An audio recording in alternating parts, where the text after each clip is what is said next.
to cloud. All right, cool. Cool, guys. Welcome to our D2B Mastermind session 15. So basically we're up to session 15. How cool is that? Are you guys excited? Type in excited in the box if you guys are pumped, ready to go. Yeah, so we have Cindy, M. Andrews excited, Lori's excited. Cool. Will. All right, great, guys. So we're gonna get this thing going. We're gonna get started. Now I want to preface this as well.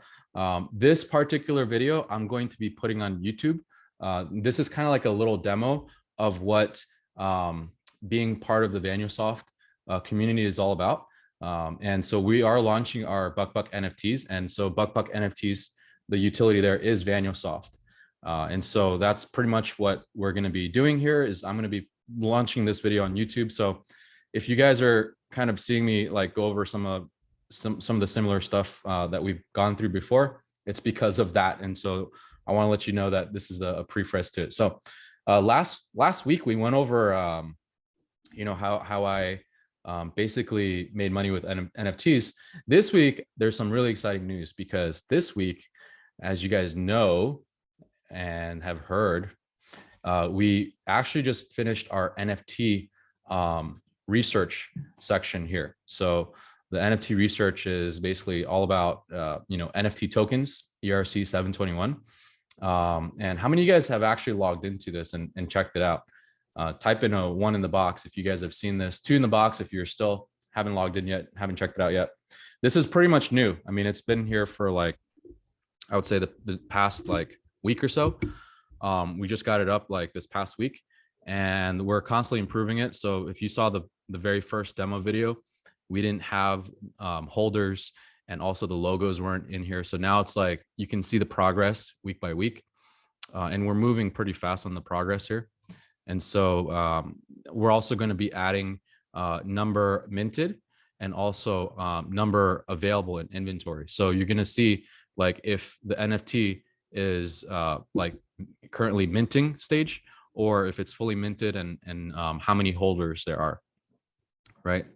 Yeah, no worries, guys. So if you do log into VanyoSoft, you know, go ahead and check it out. It is still under the beta version, so we are still working on it. There's still some major improvements that we're gonna do in here, but I would say like 90% of the utility that you would need is in here already. Like we can see pretty much like 1 day, 2 day, 3 days, 7 days, 14 days on what NFTs people are buying, what pretty much like what they're buying really. So they're buying like Bored Ape Yacht Clubs, Mutant Apes. So I'm going to tell you guys, this is really powerful. This software is really powerful. Now, the reason is because I used to do all this stuff manually, right? And so all of the research that I did in the past, I had to search. Number one, I had to find the hottest wallets, like the NFT traders, right? Number two, I had to research all of these hot traders on Etherscan myself. So for example, if I went into like one of these wallets right here, right, Bored Ape wallet number 2, and I were to open up their wallet over here, this is their transaction hash, this is their wallet address right here, I would have to do this manually by going into, oh, sorry, hold on. Let me see here. Yeah, that's correct. So I'd have to go in here manually and I'd have to like go and search in detail like what they're buying. This isn't, hold on, maybe that's a contract. So let me check something else here. Let me try to find another wallet here. Another random wallet. Let's go to page 3. Let's go over, open this up and let's try this here. Okay, let's go open up their wallet address here. There it is. Okay. So what I would have to do in the past was I would have to pretty much go in here, click on, you know, ERC 721 tokens and find out what they're buying, right? And I had to do that continuously, day in, day out, and pretty much search manually over hundreds and hundreds of wallets to find out what people are buying. Now, what we're doing here is we're gathering all of the Bored Ape Yacht Club wallets and essentially we're putting them in here. So we have over 1,000 wallets right now, 1,000 of these Bored Ape Yacht Club wallets, right? And you can see over here, all these different wallets and what they're buying and things like that. So we have over 1,000 of these. And now with this software, it accumulates all of their purchases into one dashboard. So we can see everything, like the top 50 NFTs that they're purchasing today. Okay, so this is the cool thing. This is the exciting thing about this, is that it allows me to save hundreds of hours of time by, and also research as well, because the next thing that I would do as an NFT trader is I would go into Discord and I would search for the hottest, latest, best, greatest NFTs to purchase, right? How many of you guys have found yourself doing that? Like searching on Twitter, searching on Discord, and like one of the biggest question is, one of the biggest question is, number one, what NFT should I buy, right? Like what's the hottest NFT? Like what's the hottest? What's the best one? What's the best one? Which one is going to moon, right? Like which one of these, like which one should I buy? How many of you guys have had this question before? Type in me in the box if you ever wondered, like, hey, what NFT should I buy, right? When I first entered the NFT space, this was my question, right? This was my question. I had this question. I'm like, what should I buy? What's out there, and what's going to moon? Which one has the best community? Which one's going to make me money? Because the question that I had before was, I hear about this thing called NFTs. I hear about people making money with it, but I don't know which ones should I buy. So VanyoSoft actually covers that. It basically tells you on a data, and if you know how to read this data, which I'm going to share with you, basically you'll figure out which ones to purchase, right? Because 99% of NFTs out there, they don't make it, and it's unfortunate, but like they really they don't sell. People can create NFTs, and there's so much on OpenSea. Like if we go into OpenSea right now, okay, let's go into OpenSea. Let's click on explore. Let's click on like all NFTs. This is what I first did when I first started my NFT journey. I would go in here and I would explore, and I'd be like, wow, this looks cool. Like all this artwork. And I don't understand why people are buying NFTs. I've spent so much money on like crap NFTs that I didn't even know what I thought. You just buy art and it's supposed to appreciate, right? I thought that's what it was. But boy, was I wrong. Like I had no idea. And like after journeying more and more and deeper into the NFT space, I had zero clue about what an NFT was and which one should I buy, right? So this is where VanyoSoft comes into play. Once again, we've accumulated all of the best wallets, which are the Bored Ape Yacht Club wallets. And these guys are an exclusive group. Like Bored Ape Yacht Clubs, of course, is the #1 NFT. They're like the king of NFTs, right? And so what our software does is we've accumulated all of these wallets, and we're going to add all of them in there eventually. Like there's 6,000 somewhat holders of Bored Ape Yacht Clubs, and we're going to add them all eventually into this software. But basically what we're doing is we're finding out what they're purchasing. And so what do they have in their minds to purchase? And also their community is like very NFT centric, right? I mean, they're constantly searching for new NFTs to purchase. They're constantly looking for new projects to invest their money into. Some of these guys, what they've done is they've sold their Bored Apes. And so, that's like $200,000, $300,000. And so now they're looking for the next NFT to purchase. And so they're doing their research as well. So you can see that the data that we have right here is like absolutely just like, it's phenomenal. I haven't seen this anywhere else. And that's the reason why we built this, is to help me understand how to do this better and how to get more profitable in the NFT space, right? So here's the thing. So instead of, instead of doing this, right? Like I had to spend hours to search the best NFTs. I had to go and like these are kind of like what this eliminates. I had to spend hours to find the best NFTs. I had to research wallets on a daily basis, right? So I use this tool called Xerion, but the problem with Xerion is that it doesn't show me everything in one dashboard, right? And Xerion, you have to do it one by one. So you have to manually add wallet after wallet after wallet after wallet, and then you'd have to go in there daily and see what people are buying. You can get a notification if someone has purchased something, But imagine all these notifications and pop-ups coming up all at once, and you're still wasting time, right? You're still wasting a lot of time doing that. So you're wasting time looking through each wallet like daily to finding out what's out there and what's best. Now you have it all on one dashboard. So this is why like I keep like reiterating this, is because this is a big deal. Like having this all in one dashboard is an absolutely big deal. This helps me understand and gives me an idea within seconds and minutes, like what's hot and what's working, right?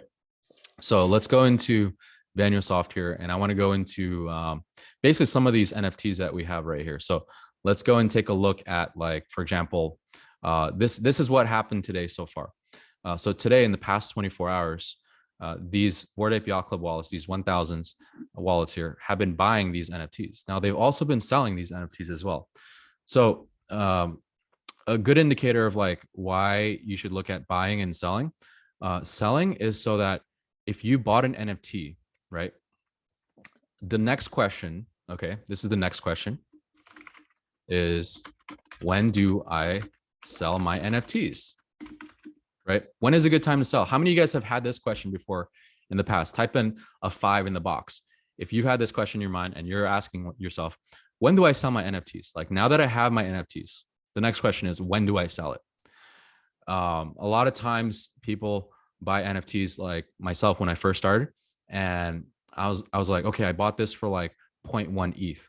Now the floor is 0.15 ETH. So I could sell it for a 50% increase in profit, right? Or I could wait and hold. Now, how do you know if people are holding theirs as well? I mean, you can look at the activity. There's multiple factors you can look into as well. But what if you knew what the top wallets were doing in terms of like what they're selling? So for example, if we go in here and now we're seeing like, oh, people are selling quirkies. So they're selling more quirkies than they are buying them. So what that's telling me is that maybe it's a good time to also sell, because these top wallets are also selling these quirkies right here. Right. So let's take a look at these quirkies over here. Let's open up their OpenSea. And let's basically open up like the activity level. So the floor price is, 3.1. So one question is like, when do I sell, right? Like, do I sell here? I don't know. Do I sell here? Do I sell here? Like, when is a good time for me to sell? Now, also in this case, if you're thinking about this a little bit deeper, you can see some maybe what's happening in here is that there's 100,000 that's being sold, but they're also buying it today as well. So maybe what's happening here is that they're gaming the markets by buying low and selling high, right? So they might be pretty much like going in here and buying up a whole bunch of these at a lower price, like what we might have seen right here. Average price here is 2.49, and then selling it at like 3.47 floor price right now, or in this case 3.1. So maybe that's what's happening right here, is like, people are making some like ridiculous money by buying it low and selling it high. So you can see like what's really happening in the marketplace right here.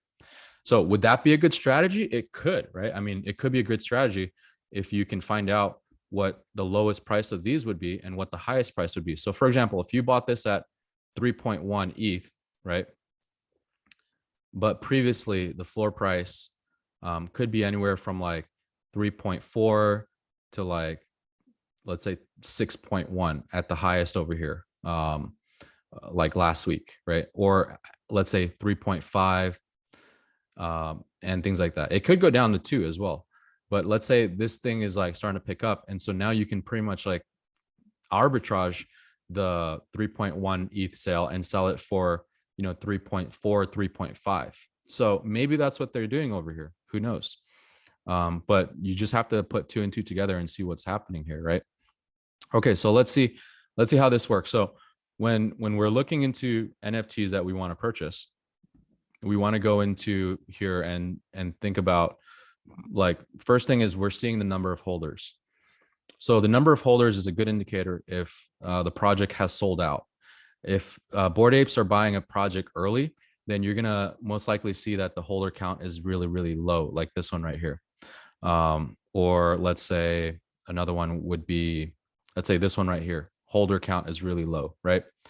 Another one right here, 365, 275, 387. We can see there's some of these projects that have like really low holder count, 760, 214, 534. And these might be the early projects right here that we could possibly get into, right? 799, 361 holders, 399, 727. So you can see like maybe they're minting right here. So in the near future, we're actually going to be adding a new feature in here, and the feature is going to be called inventory. So let me show you in terms of Etherscan. I'm going to educate you guys on how to do this on Etherscan, right? And then you guys are going to see why Vanyosoft makes it super easy for NFT traders to utilize this much quicker. So let's go into Etherscan for one of these. Let's take a look at, like, for example, Crypto Crime Club. Okay. So Bored Ape Yacht Clubs bought $3,000 worth of this NFT. So let's open this up. And so you're not going to always see the Etherscan updated with like social profiles, the website, and everything else like that. They might be just doing that, and it might be so early that they're still working on that. So what we're going to do is we're going to click on the icon here, and it's going to take us to Etherscan. So what we can see over here for Crypto Crime Club is that there's 275 holders, right? So it looks like this was updated a little recently. So 281 here. And there's a maximum supply of 675. So it might be sold out. But let's say theoretically this was like in the thousands, right? It may be still in the minting phase. So that's how we're going to know in here if it's still minting or not. So we're going to be doing a lot of this research and a lot of this development, but we're going to have another column that says minting. And if it's minting, we're going to say possibly, right? Because of the number of holders versus the ratio of like number of holders and like total supply. So in this case, this might be already fully minted out, right? Because there's 281, but who knows, it might not. But let's take a look. Crypto Crime Club. Let's open this on OpenSea. Okay. And there's 675 items. And so is a 5,000. So actually it looks like it's still minting here, guys. Okay. Because there's 5,000 of these things and only 281. So these Bored Apes, they bought $3,000 worth. So they might have just minted these. So let's take a look. Let's dive a little bit deeper. Okay. Crypto Crime Club. Let's go. And I don't see like they made it hard for us to like go into their Twitter or anything. So we have to kind of do this manually. So let's go into our Twitter here. Okay. Let's go into search Crypto Crime Club. Here it is. And they have their link tree here. Okay. And so they have their Discord, their website. Let's go to their website. Okay. Here it is. And you can see it's still in the minting stage, right? So we can still mint these. Let's dig a little bit deeper. So there's the team right here. They're fully doxed. That's awesome. Let's go into the Discord and dive a little bit deeper here. Okay. So let me try that again. Let's click join now, join their Discord. Okay. So I'm going to join their Discord. Hold on one second. Let me just try that again. Okay. So now I'm joining the Discord. I'm going to verify myself. Okay. Oh, wasn't able to DM. So I have to turn on my DMs for this, but basically like, I want to see like who's in here. So there's like 100 people online. And I want to do some more research later on, but I'm not going to do it right now. But basically it looks pretty good. I mean, like the graphics look good. It's kind of like Vice, Vice, Grand Theft Auto. It feels like it's got that feeling, right? And let's take a look at their website. They've got, they're developing things, the IP, the art, 300 hand-drawn traits. Each character has its own story, metaverse expansion. So it looks pretty early, guys. Yeah. What do you guys think? You guys think this is cool? Type in yes in the box. If you guys think, type in cool in the box. Like, what do you guys think? This is a project that we just found that's still in the minting phase, that Bored Apes Yacht Club bought $3,000 worth of this, right? Yeah. And I don't know either, but we need to do some more research. But it looks like they're building, they want to buy and build in the sandbox, right? But we found this project and Bored Apes are buying this. So there must be some like, some substance to this because they're buying this, right? And it's an NFT chase strategy game. So let's go into their Twitter as well. Let's do some research. They have 8,000 followers. They started this September 2021. They're doing AMAs and things like that. They're doing Twitter Spaces. Let's go into let's do the hashtag. Let's see what's up with this. Let's see what other people are saying about this. So the top right here, minting is live. So this was April 10th, so about 3 days ago, right? So it looks like, let's also go into the activity and see. So yeah, so about 3 days ago, they started minting. But it's not like they're not selling out like crazy. That's the only problem, right? So they are minting, but they're not like selling out. So they need more momentum in order to like really, really sell out of all these items here. But so far, we found a project that's still minting, right? And if Bored Apes bought it, maybe it's a indicator to maybe purchase a few at mint. But if you do some more research and you do some more digging, you may find something that, if their marketing is good and if their utility is good and they're really, really developing this thing, it might be a big project in the future, right? So I want to give you guys an example. Like when I bought Mad Meerkats, when I bought this thing, no one knew what it was. Like not a lot of people knew what it was. But I kept buying and buying and buying because I saw the potential in this thing. I bought 55 of these right now, at 300 crow, so $178. Now they're worth $4,000 each. And so I bought a whole bunch of these because I saw the potential in this. That's kind of like what you do in NFTs. Like you buy the potential, even though not a lot of people know about it, but if they're constantly doing marketing and they're constantly building and developing, then it could potentially be something in the future. It's like you're investing into a startup and you don't know what that startup is going to do. But if you see potential, like you see that their roadmap says that they're going to build in the metaverse, their art looks great. Another thing is if their community looks great, if they're strong, if the people are like docs, I mean, that's not like 100% all the time, but like if they're docs, it's a little bit, if you feel safer on that side. Another one is like, what are they doing? Like they're building IP developments in real life events, all these things. And if they're following through with it, and I mean, they do have a roadmap here, but if they are following through with it and they're continually building, it might be good in the, at the bottom floor, to possibly get into one of these things. But, like I said, none of this is financial advice, and you do your own research and you find out what you want to do. But yeah, this is what we're doing right here. We're researching through all these wallets and what they're buying. So, I mean, when we add all 6,000, we may find a lot more, right? We may find like a lot more purchases from all these different NFTs and things like that. Okay. Are you guys getting now, what ValueSoft is capable of doing for you guys as NFT traders? If there's any questions as well, let me know. I'm going to go through some questions right here. How can you tell that Bored Apes are buying it? So the reason why we can tell is because these wallets right here, they belong to Bored Apes. So these are holders of Bored Ape Yacht Club wallets right here. So that's the reason why, is because they belong to their Bored Apes right here, right? So let's open one right here. Let's go into their wallet address over here. I have to, hold on, maybe not that one. Let's try finding another one here. We have so much data in here. So let's try this one here. Okay. Open up their wallet. Okay. And then we go to ERC 721. And then we can actually just plug this wallet in. So let's plug this wallet into OpenSea. Oh, hold on. There it is. Okay. And then we go to, let's type in Bored Ape.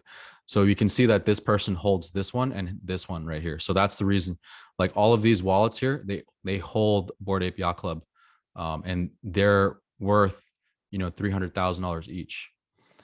Like best offer here was 100,000. So someone offered, and it's still here.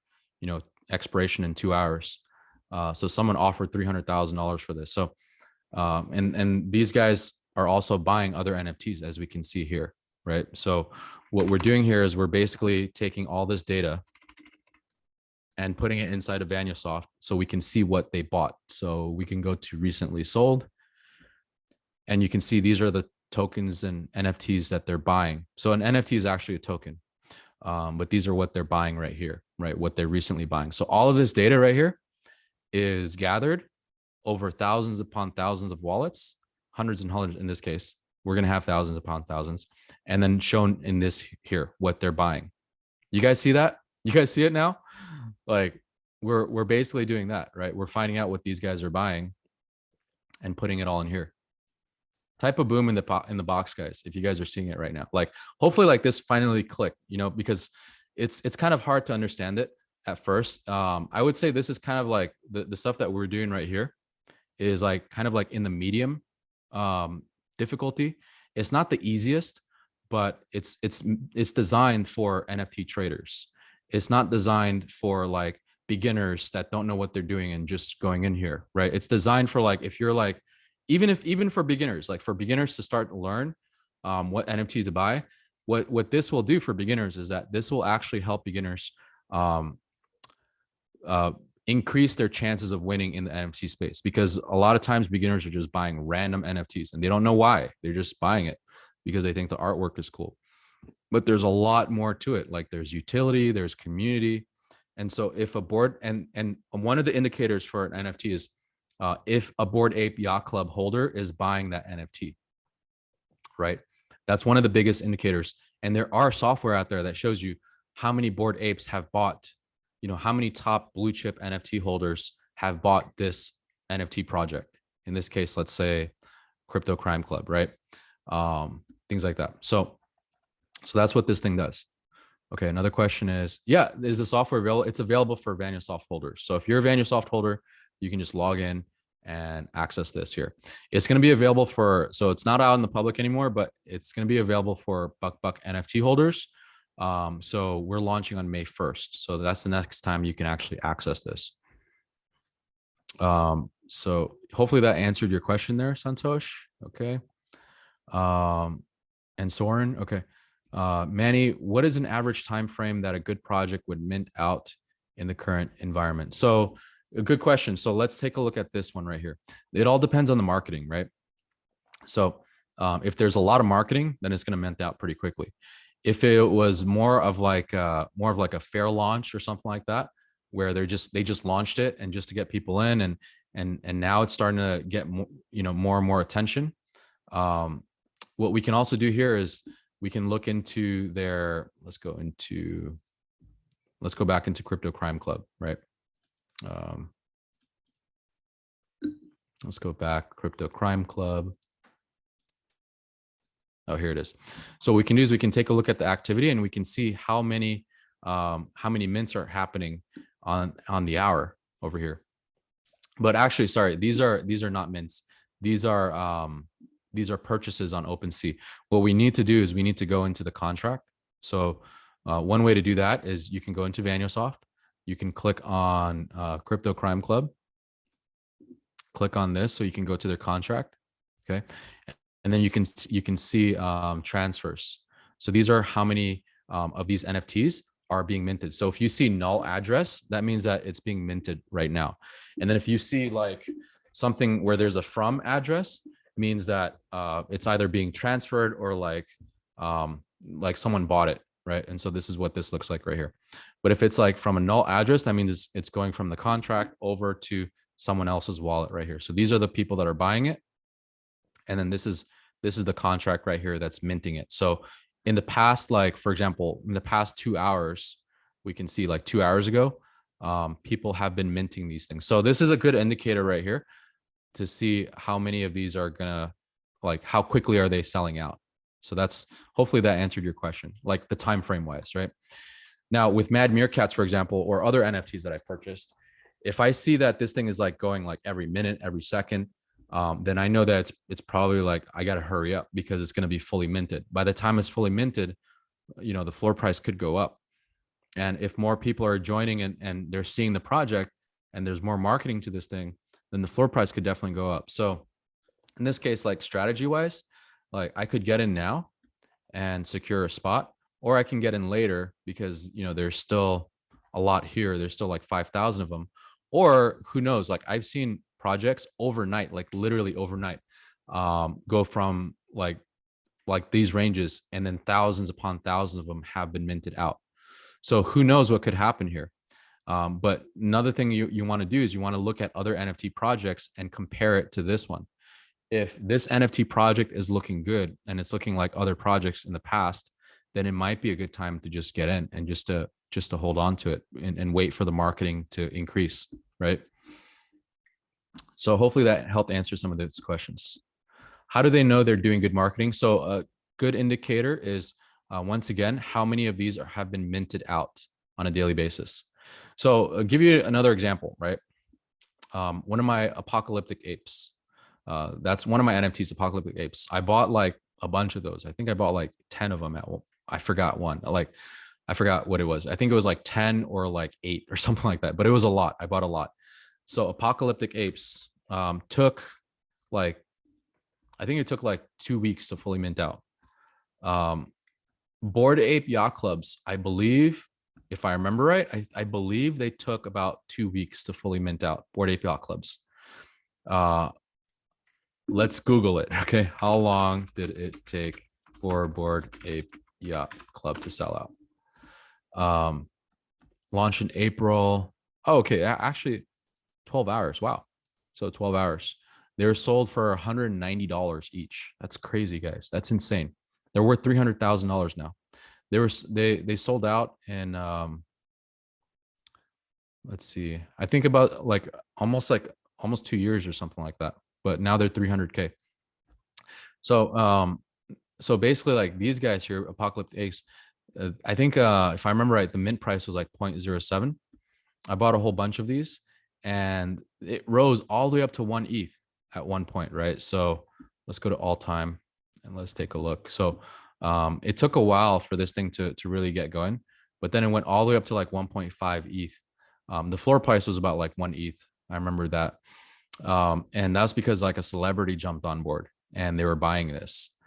And so everyone started like, it started pump real hard. So, so could a project take time for it to sell out? Absolutely.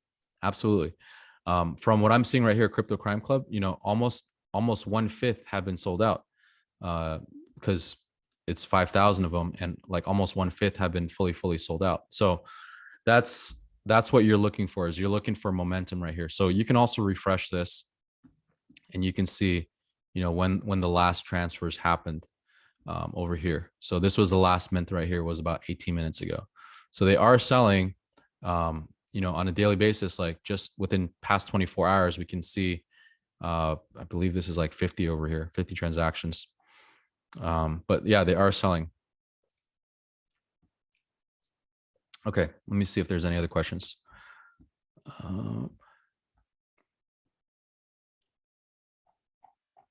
Okay. Would the DB in Wales for general give a different results? I'm not sure what DB means. Can you just elaborate on that? Soren asks, what do you think about Mutant Shiba Club? So I don't know. Let's take a look. Okay, so Mutant Shiba Club. Let's go and analyze this. So whenever I'm looking at an NFT, I'm looking at a whole bunch of things, right? Like when is the first question? Like when did they launch? They launched right here, May 30th. So about 13 days ago at 3.89 ETH over here was their average price. And now it's down to like 2.13. So I'm looking at this. Usually what happens at mint is that there's a lot of flippers that are going to just sell for like a 2x, right? And so they probably minted for, let's say, theoretically 0.1 ETH, and now they're selling it for 0.3. And now we can still see like a lot of these flippers are still trying to sell it in the pre-reveal, and that's okay because, you know, they're trying to make their money back. You know, I'm not gonna argue that. That's a totally legitimate reason. But also they're selling it before the post reveal. So like, let's say there ends up like being a rare item or something like that. then you can definitely sell it for a lot higher. But that's the gamble right here, right? It's definitely better than buying lottery tickets, that's for sure, because a lottery ticket doesn't give you a chance of like, you know, 1 out of 10,000. You're like 1 out of the trillions or billions or whatever what the algorithm is. But basically, like, um, that's what we can see is like we can see that after the mint and there's still the pre-reveal, people are going to be selling at pre-reveal. Absolutely, they're gonna try to flip their money. Sometimes the weird thing is I don't understand this, but like people actually lose money because they sell below mint price, which for some NFT projects I absolutely don't understand that. Like I don't get it at all. Um, but what we can also see here is that the number of items to owners is like a 2-to-1 ratio. So that's a really, really good ratio. The more this is closer to like a 1-to-1 ratio, like 10,000 items, 10,000 owners, the better it is for the project. Um, so that's what you're looking for right here. So this is a 2-to-1 ratio. That's really, really good. Like holder distribution is pretty much spread out. The next thing is I'm looking for like the buy now. So I want to see how many items are available. So 408 out of 10,000. So this is really good because if people are buying the floor, they're sweeping, right? They're sweeping the floor. The floor price could go up pretty quickly. Like it can go from like 0.2 to like 0.21, 0.22. I haven't done any research on this, but just looking at it from like, you know, I would say the technical standpoint of this is that's what I'm looking for. I'm looking for how thin is that floor if someone were to sweep this, right? Because if someone were to sweep this and they swept a whole bunch, then and multiple people swept it, then the floor could be at, you know, 0.23, and then from 0.23 to like 0.235, 0.2382, 0.24, and then you can see from 0.24 to 0.245 is thinner to 0.248 to 0.25, and then it's like it's really thick on 0.25 because there's a lot of people trying to sell it at 0.25. So this is kind of like the resistance right here. And then past that is like 0.26, 268, 269, 27, 28, 288, 28 to 29 is really thin. So that's a good point right there.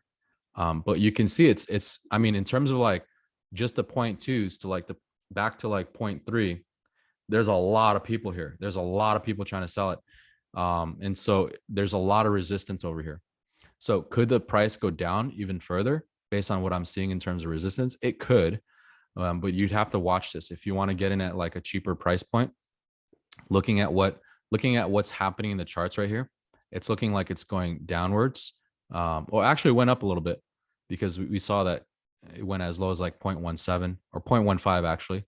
So almost half of what it was originally. And then now it's at 0.213. So it's like going up and down, but you just have to watch it and see if you can get a good deal. So if you were to buy this at, let's say 0.205, I would want to sell it for a lot higher than that because you also have gas fees as well. So I would want to try to sell it for like, you know, 0.25 or something like that. Do your own math, right? Do your calculations and see what gas fees and everything else are like that. But I definitely want to try to make a profit on this. If I see that the collection and the community and the project has a lot of potential in the future, then I'm definitely going to be waiting and holding that NFT for a while, right? Look at what happened to a lot of the Bored Apes that held on to their NFTs, the CryptoPunks that held on to their NFTs. Look at Mutant Apes, right? I wanted to buy a mutant ape at 14 grand. And I thought that was crazy when I first like started getting into this stuff. And now Mutant Apes minimum is $80,000. So you can imagine, like, I wanted to buy it at 14K, but I didn't. I was hesitant. Now it's 80,000. It could go up even more, you know, but it could also go down. But that's what you're looking for. You're looking at how strong is that community? How strong is this Mutant Shiba Club? What's their roadmap? What are they doing? What are they doing to continually add marketing into it? So NFTs, what I've seen, it's like 80 to 90% of this is like marketing, right? Marketing and utility.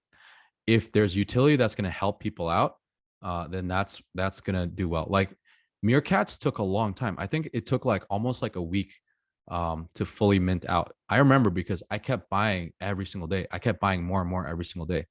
I would yield farm and then I would buy more Meerkats. That's what I did, right? The money that I made from my yield farm, I would buy more Meerkats. So that's why, like, and then if you believe in the project and you wholeheartedly believe in it and you're following it with the community, then just stick with it, right? That's my best advice if it comes to like NFTs. When this software open up, I have the whale version. So if you have Vanyosoft, then just go log in and click on NFT research. You're going to get access to this if you're a Vanyosoft holder. Buck Buck NFT holders are different, so that's a different type of access. Could it be cheaper to buy from someone than to mint? Yeah, absolutely. So if the floor price goes down, another thing you can do is you can also offer, right? You can see offers here below the floor. So below what they're asking for. So in this case, the floor is 205 ETH, 0.205, and then $637. But someone is asking, they're offering 559. So you can absolutely offer with wrapped ETH. So what you'd have to do is you'd have to transfer your ETH and bridge it over to wrapped ETH to make the offer, to make the ask. And then you can buy it at a lot cheaper. If these guys decide to click the offer and they want to buy it now, then that's what's going to happen there. Okay.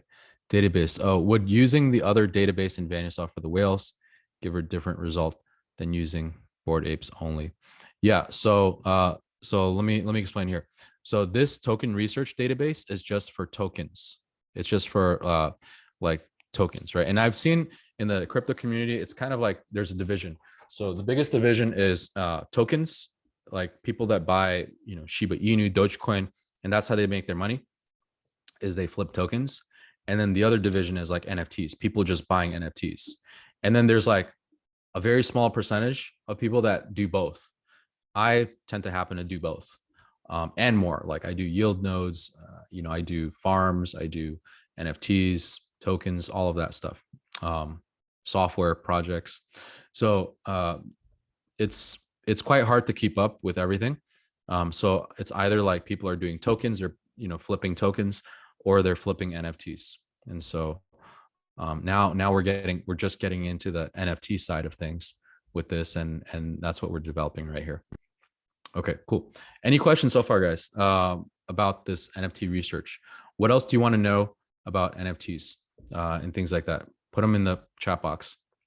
So let's go over to my my wallet here. Let's see what I've been buying and what I've been selling, right? So let's go into my profile and let's go into activity, right? Actually, let me log out, log back in. Okay, so let's go into activity and let me show you guys like what I've been doing, like what I've been buying, what I've been selling. So let's go back to like the very, very beginning.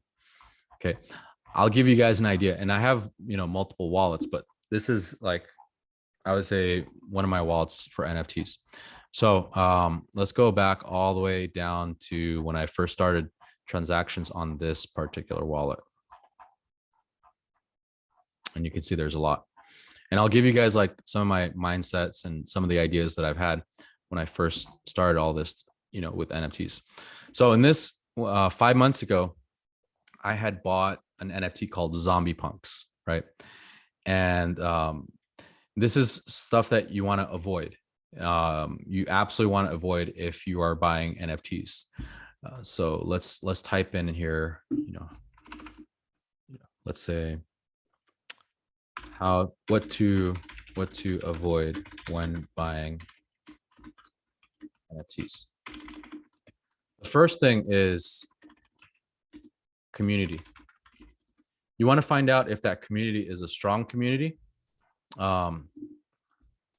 Let's say a weak community, like avoid a weak community, right? You want to find out if they have a strong community. In terms of when I bought Zombie Punks, it wasn't a very strong community. So let's go and research these guys here, Zombie Punks.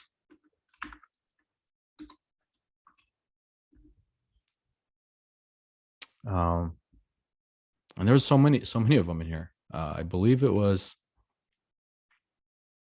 I believe it was this one. There's actually zombiepunks.co. That's what it was. Zombiepunks.co. Let's do a search here. This one. They were so weird. Like they were called space punks, but they were selling zombie punks and ape punks and alien punks. Now, the thing about this is that and they're still minting. They've been minting since like 5 months ago, right? So the thing about this is that the community is not really very strong. And you can see based on like their engagements on Twitter and things like that, it's not a very, very strong community, right? And they don't have any utility if at all. Like if you go to spacepunks.art, they're just literally NFTs. There's nothing to it. It's just an NFT. There's no utility and there's nothing to it, right? So when I first started this wallet, that's what I bought. And I had no idea. I was like, what the heck am I doing here? Like, let me try this out because this looks really cool.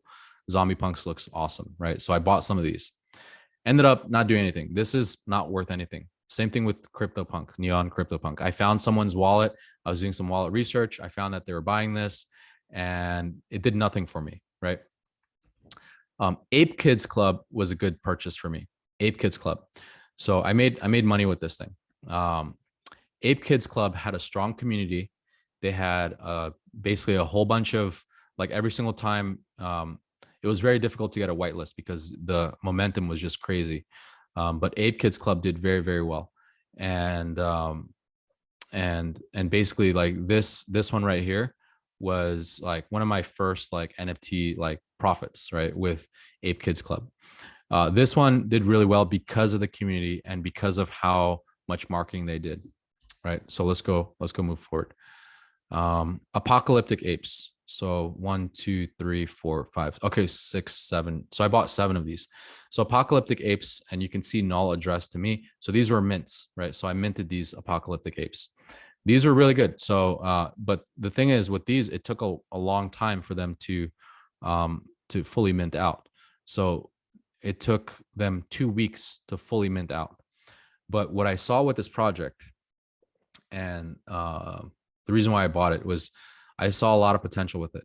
The owner, Fiddy Apes, was on Twitter Spaces like almost all the time, and there were a lot of people like talking hype about this. The marketing was really good. They were pretty much all over the place, and even though it took them a while to fully mint out, they did it. They minted out, and essentially like the project after it fully minted out went from 0.07, and the floor was 0.07. Like it was at one point it was 0.07 floor, right? And I believe it went down lower even, but I forgot. But it went from that range to like 0.1 ETH all the way to 1 ETH. So when I minted this, let's take a look at the transaction, right? December 17th. It cost me, so I minted 1, 2, 3 of these, cost me $814. So let's do our math here. So 814 divided by 3 is $271. Now, each one of these apocalyptic apes, they're worth a lot more now. So let's go into this. Let's take a look at how much they're worth. So originally $271 per mint. Now the lowest price is 838, right? I'm still holding them. Like I still have them. But from 271 to 838, so 838 divided by 271, a 3x so far. It went as high as I think like $1,500 or so, or actually 1 ETH was like in the thousands, right? So it went as high as more than that, but I didn't sell. I didn't have the software to tell me that, you know, it's a good time to sell. So now we do, right? That's what we're building here. So this is another one that I bought right here. And then I also bought Superlatives. These took a while to mint out, but these were much quicker than Apocalyptic Apes. These minted out much faster, but it did take a while, and I did hold on to these. The only problem is I didn't sell this when it was at the highest, but still pretty good, right? Let's take a look at some other ones. Pudgy Apes, they weren't that good. San Vegas Casino, these ones right here. So let's take a look at how much I bought these for. I minted a whole bunch of them, as you can see, null address. So in this case, I minted, how many was this? 1, 2, 3, 4, 5, 6, 7, 8, 9, 10, 11, 12, 13, 14, 15. So I minted 15. I'm still holding 15. So the price was 4,342. So 4,342 divided by 15 is 289.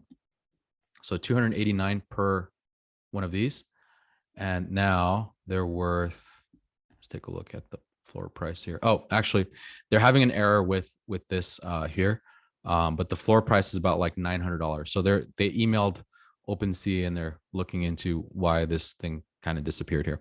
But the floor, it's still available on like other markets like Looks Rare. So you can still buy and sell there. But for some reason, OpenSea is having an issue with these guys here. So the floor price is $900, 950 ish, somewhere around there. It's gone up to like 1200s and stuff. So in this case, let's say 950 divided by 289 is about a 3.28x.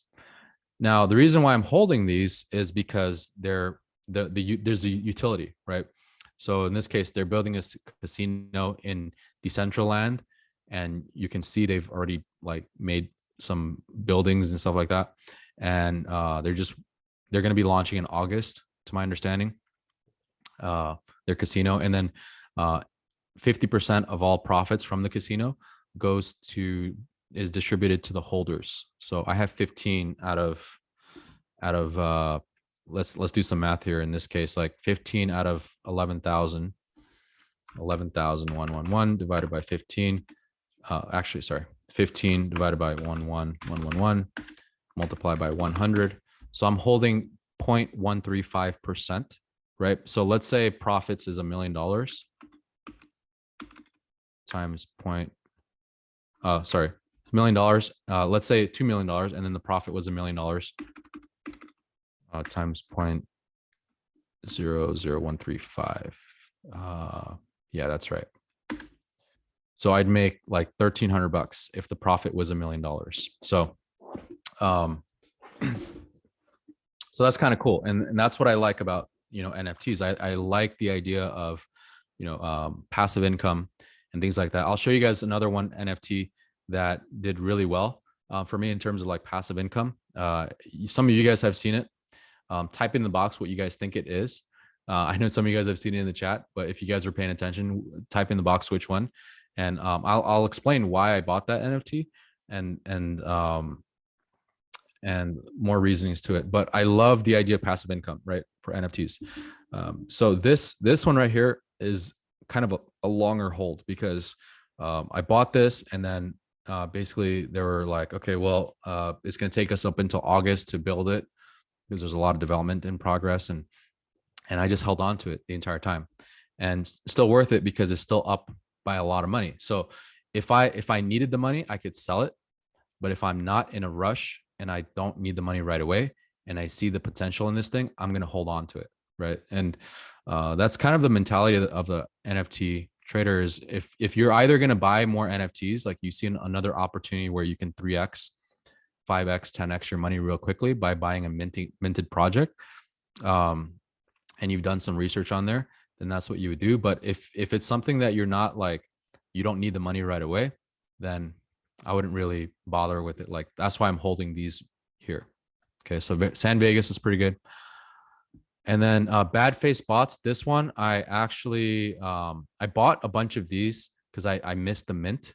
So I just bought these from the floor. And I don't think they're worth a lot. That, like, if anything, I broke even or lost a little bit of money on these things here. But I didn't make too much here. So it's like I bought these at like 0.1 ETH. And now let's take a look at what the price is for these here. So they're 0.118 ETH. So I made a little bit of money, but with gas fees and all that, maybe I broke even, right? So this one wasn't too crazy, but I found this one here as well. And then Elderly Ape. So the thing about these is like, it wasn't like the greatest. There's a lot of ape derivatives that don't really do so well. But then again, there are some that do really well, like Apocalyptic Apes did pretty well, right? Because of the community. But these derivatives here, there's a lot of people that are like, Bored Ape Yacht Club. Now we're going to do Elderly Ape Yacht Club, Retirement Club, and all this other stuff. Like there's a lot of these derivatives that may or may not do well. And so I just kind of took a chance and bought 2 of these, but they didn't do really well. So one thing to watch out for, okay, is be careful with derivatives. Here's another, I'll show you guys another derivative. So another derivative is all the way up here.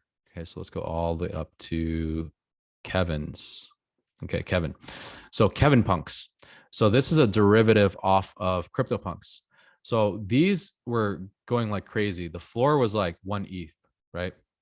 So the floor price was 1 ETH, which is about $3,000. Now the floor price is like 0.17, which really sucks. But I bought this because I thought it could be like the CryptoPunks for Kevin's. If you guys don't know Kevin's, research it. It's a meme from a previous launch that happened. It was a $70 million launch, and it flopped. It flopped after the 70 million.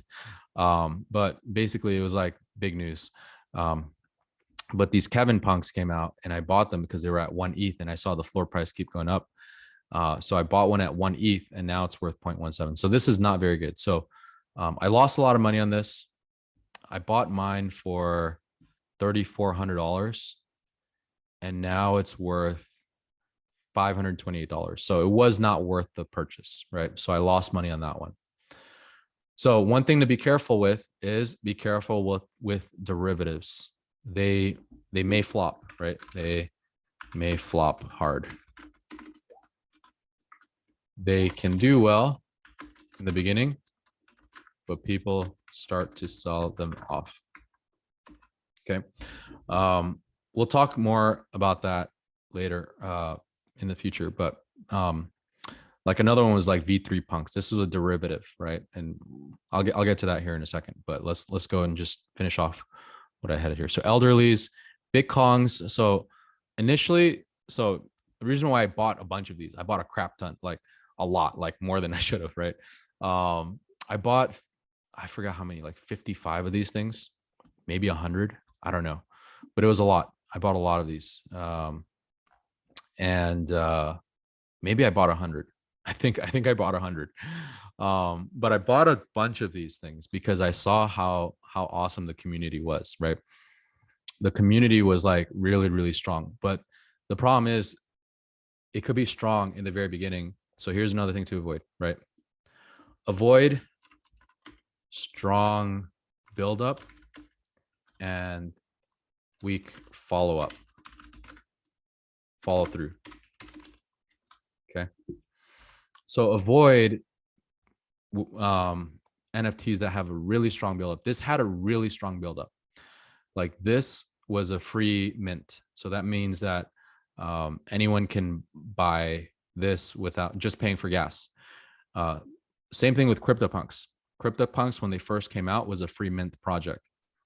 You just had to pay for gas fee, right? So Bitcongs is the same concept. It was a free mint, had to pay for gas fee. There was a lot of people in the Discord channel, a lot of hyped up Bitcongs, and it seemed awesome. I mean, I'm still holding it. I'm not going to sell it, but I'm still holding it. And this was a project that looked really, really good on the outside, but the follow through was a little bit on the weaker side. So you want to try to avoid something like that. So look at like the utility and things like that. There was no utility for this. I thought it was going to be cool. I thought it was going to be like a really strong meme token, but there was barely any marketing for it, right? So the only marketing was like word of mouth and Twitter and all that stuff. So it was very community based. But nowadays you have to do a lot more.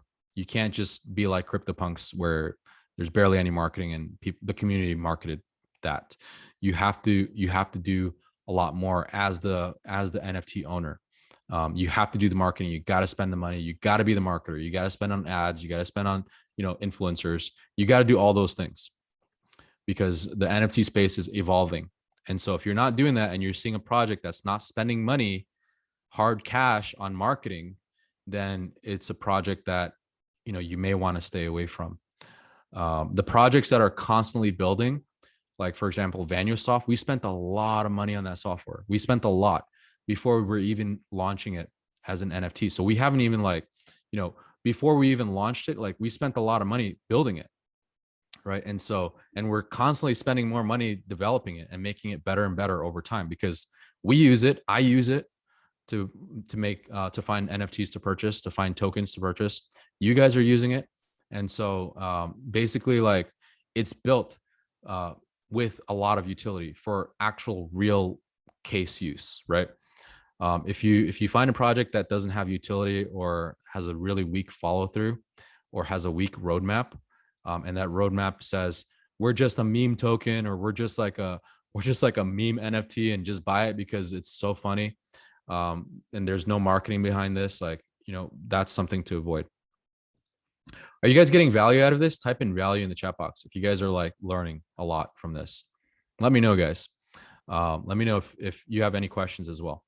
Ramon says, what are the key differences between a weak and a strong community? So a weak community is if you see the discords are not like chatting. If there's people chatting every single day and they're talking about the project, they're excited about it, you get a feel of it, right? You feel the energy, you feel the room. If people are excited, then that's one of the best indicators to know if it's a good project.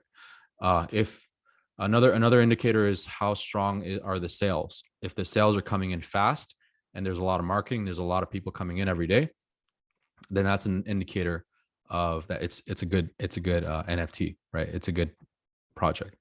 Like when ValueSoft NFT comes out for the Buck Buck communities, even if we don't mint out, like the purpose is we want to mint out the first day or the first week, right?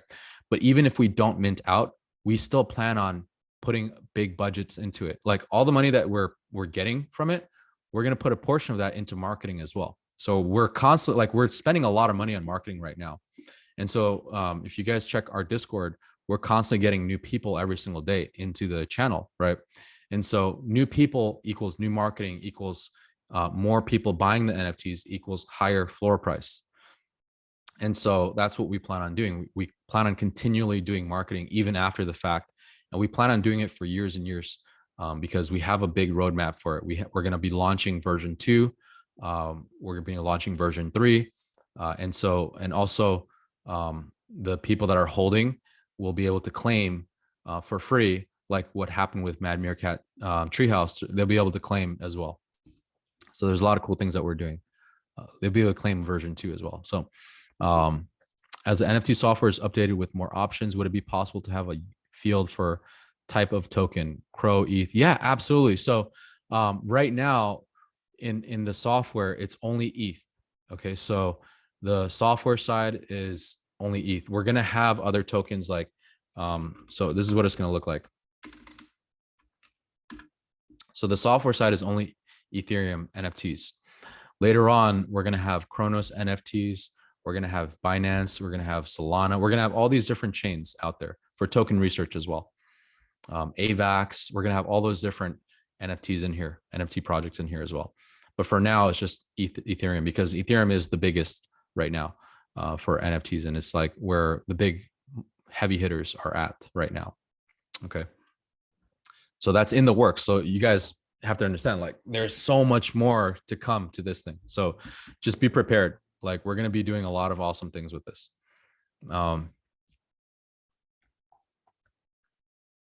Cool. A lot of you guys love this. Okay, cool. Yeah. So let's get into the MMF ecosystem. So now that I'm completely done, the other half of this webinar is we're gonna go into tokens and MMF as well. Yeah, so Dr. Hesway says, it's just making my life easier. I'm weary with all the discords and notifications.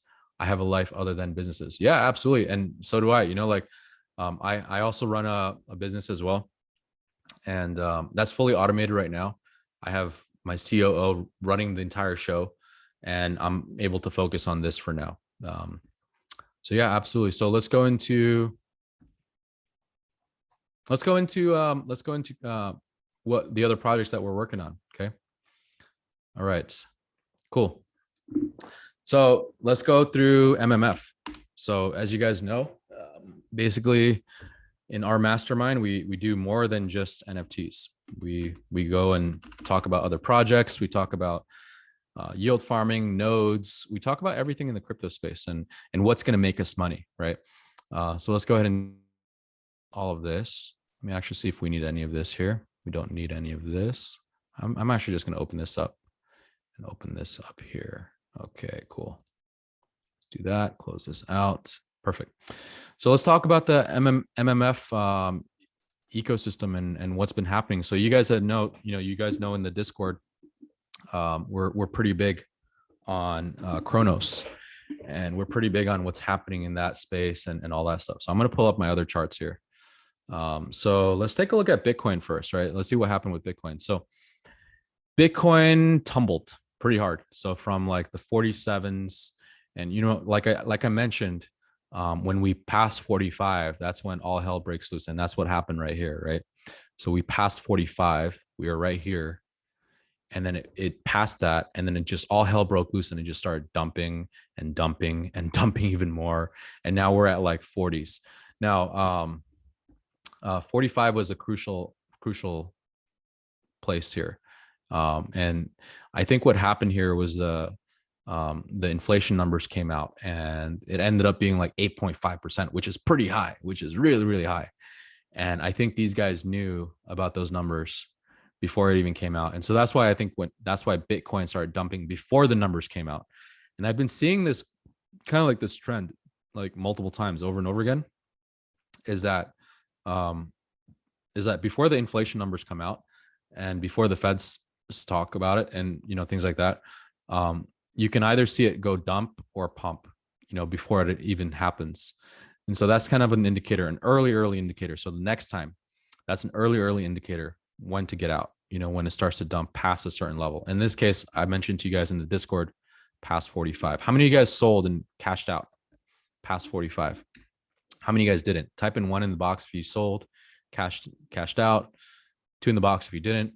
I did a little bit half and half. Like I sold some, I bought, and I kept some in the farms and things like that. I did get wrecked. I got wrecked this past week. Like this week was not very good. This past I would say 30 days was not very good, but I know I can get it back again, right? It was good in some cases. Like for me, it was good because my Meerkats went up, and now they're at, let's take a look here. Meerkats and MMT went up, so that was I'm very happy about that. So MMT is at 10.4. So let's do some math here. Let's go into, let me bring this here.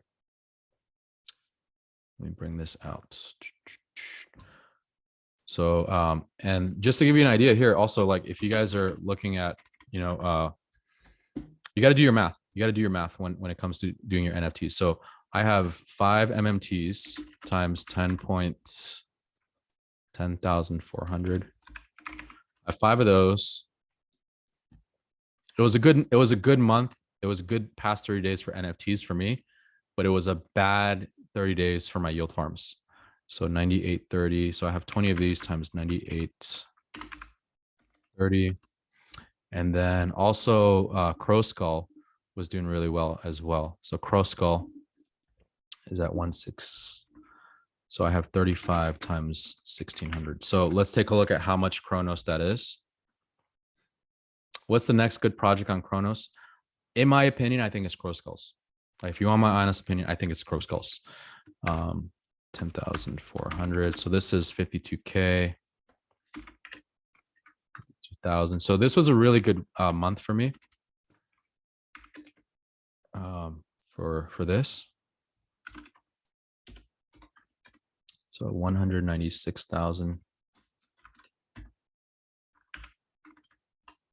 And then 35 times 1,600. So that's 56,000. 56,000. So in total is 52 plus 196 plus 56 is 304,000 Crow. So Crow right now.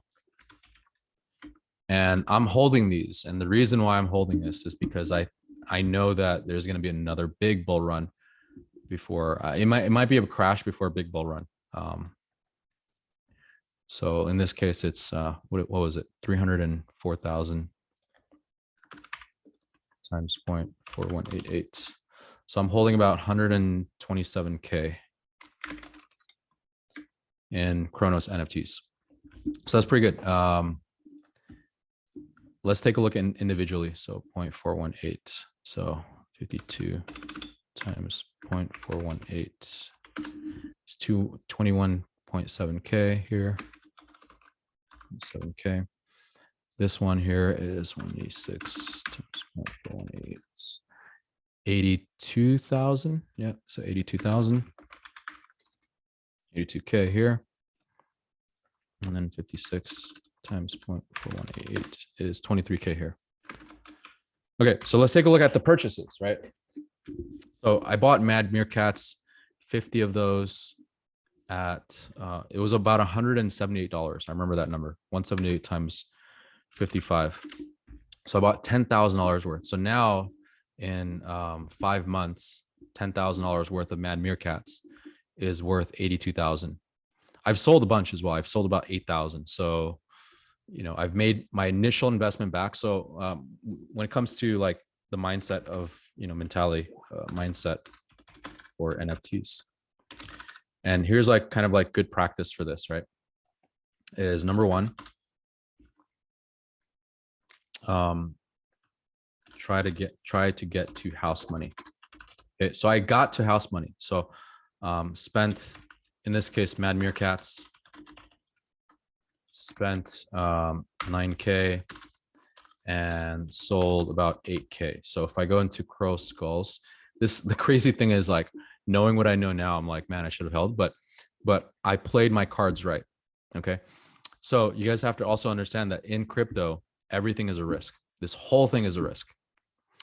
But I played my cards right. So if I go to my sales, let's take a look at how much I sold these Meerkats for. So I sold 2, 4, 6, 8, 10, 12, 14, 16, 18, 20, 22, 24, 25. I sold 25 of these. I have 20 sitting and I gave away a lot. Yeah, I gave away quite a lot of Meerkats, but I sold 20 of these things, 25 of these things. And some of them I sold at like 500 Crow, right? And then some of them like 3,000 Crow, 1,500 Crow. So let's take a look at how much I bought these for. And this is the first thing that you want to do. Your mindset is when you're getting into NFTs. This is where a lot of people don't do, and they kind of get into this like phase of like, I just want to like make a lot of money. But first you got to get your mind right. Your mind has to be play with house money, right? That's always been my thing. And I got to a point where I could play with house money and made more profits, but I got to a point where I was playing with house money, right? So in this case, let's take a look. 525 plus 550 plus 525 plus 550 plus 555 plus 725 plus 645 plus 625 plus 650 plus 745 plus 725 plus 745 plus 25 plus 825 plus 845 plus 825 plus 825 plus 895 plus 955 plus 955 plus 565 plus 1545 plus 3545 plus 1525. All right, so 23,000 Crow worth. And I believe Crow back then was worth about like in the 30s, 30 cents or so. So let's just say 35, right? So 23K sold. So in this case, sold 23K worth, 23K Crow. And let's say Crow was like 35 cents times 0.35. So $8,200, $8,200. So I basically spent 8 times 85, 9,790, 9,790. So I spent 9,790 and I sold 23,000. So I sold 8,200, but I still have 20 of these Meerkats left, right? And so now it's just like, if I sold one now, it's like $6,000, I believe. Well, maybe 5K, maybe 4K. So basically, that's all house money now. And so the first thing that I wanted to do with my Meerkats was I wanted to get back my original investment, because now I can take this 8,200 and play with it and go into another investment. And that's the key to diversification, is that you don't want to put everything in one basket, right? So here's what happened this past 30 days. This past 30 days, I had lost a lot of money. So I probably lost around 40K in maybe around this 40K in yield farms, because what I initially had was around 80K in yield farms. Now farming, and this is like, I make mistakes all the time. I did really good with this one initially, like turn 100K into 200K, but then it's knowing when to sell, and like the timing part, which I don't always get right 100% of the time. But I got the first part right, and then it's just the timing part that I didn't get right. So let's take a look at what I have in yield farms right now. So let's go into Scrub Finance as well. Okay. So I have this sitting in here at an 8% per day earnings. I think I put in like 30 something K, but now it's like 26. So let's say 26 plus this 30. So let's say about 40K, right? So around 30 days ago, this time I had around 80K in yield farms. But I also took out about 15K to put into, diversify that into other NFTs, right? And tokens. The token part, not so well, especially in the bear market, but the yield, the NFT part did pretty good. So in this case, my 80K is now 40K, but that's okay because my Meerkats made up for it, right? My Meerkats is now at 127 because of, I think around 30 days ago, Meerkats was around, I'm going to say around 4K, 5K, if I remember right. So just watch 3 videos ago. I think this was at like 4K or 5K because I was excited when it hit 5K, but then it went all the way up to 12K floor price. So I doubled up on my NFTs here. And that's the reason why you want to diversify, is because if one asset goes down, like tokens, for example, like this asset went down for me because of how I was trading. This asset went up for me. And that's what you want to do. You want to always diversify. And I think Meerkats is going to keep going up because of what it's doing in the ecosystem, right? So they're constantly building. There are talks of like a new launch pad coming out in a few more weeks, like towards the end of the month. They're talking about another launch pad here. Let's see if it's not here yet. Maybe it's in Madbox. Who knows what it is? But once it comes out, expect that token of the launch pad, like in this case, this was SVN, to go up, right? That's how we can tell. But these guys are really smart. They're gonna launch it when the markets are good. They're gonna notify people when the markets are good. So let's go back into this mindset here. So how many of you guys now are starting to see the mindset of crypto? Type in mindset in the box. Like, you don't want to put all your eggs in one basket. Like, you don't want to, I mean, if you're risking it and you're beginning, like, you could. And that's what I did. What I did was I put all my eggs in one basket in terms of like my focus. So I focused initially on tokens, right? So I turned 12K into 170K in a few months from tokens only. And after that, I never touched it at all. Like, I never touched my bank account to add more money into crypto. So that's what I did. But I did diversify. So I put in $1,000 into a multitude of different tokens. And from there, one token came out really, really good, kind of like a Parma token. And then the other token was bought. So like it was Mononoke from 1K to 30K, and then from 30K to Shiru Inu, 30K to 170K. And that all stemmed from the original $12,000 investment that I had. But at the same time, as I was making money from these investments, like I was taking money out of Shuryo Inu and buying NFTs as well. And so essentially, like, that's what you kind of want to do. You want to diversify because everything can go down all in 1 second, right? Like a whole bunch of whales could be selling a token and you could go from 400K to 170K, which is what happened to me. But I cashed out at 170. But I also cashed out along the way, all the way up and down as well. So I've taken out money from Shuryo and used that for NFTs as well. That's one thing I forgot to mention is not just 170K. It's probably more than 170K profit. But I was cashing out as time went along. So that's the mindset in crypto is you don't want to put everything in just NFTs or tokens. If you're confident in it, then you can, but don't put all of it into just like one thing because it can go down. Like Mad Meerkat's NFTs could go down. MMF, the token could go down. SVN can go down. You know, all these different tokens can also go down. So you just have to be very careful with those things. So is Ricky talking?